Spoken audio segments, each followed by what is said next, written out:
පිච්චිච්ච බේකරේ වයච් එක දැම්ම මේකට බලයකට වල මේකත් ඔන් කරලා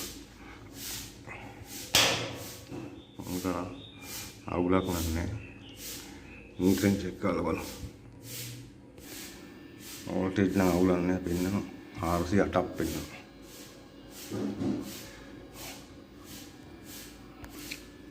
409ක් පෙන්නනවා ෆේස් තුනේම ලොකු වෙනසක් නැහැ අවුලන්නේ ඕක සත්‍ය හදලා දැන් ඔන් කරන්න යන්නේ බලමු ඔන් කරා සප්ලයි එක ආවා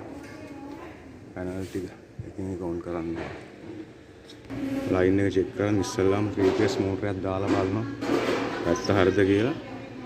SOS එකක් තියෙන එක තමයි දාන්න ආවුලන්නේ ඇත්ත හරි වයර් මාරුලා නැහැ මේක ඇවෙන්නේ නැහැ දැන් තමයි ඉතුරු ටික ඔන් කරන්න යන්නේ මේ පැනල් එකත් ඔන් කරන්න යන්නේ පිට්ටකින් වහලා තියෙන්නේ එකෙන් චෙක් කරගෙන තමයි ඔන් කරන්නේ දෙපාරට 3-4 පාරක් බලලා තමයි ඔන් කරලා තියෙන්නේ ඔන් ගන්න ලිස්ට් එකේ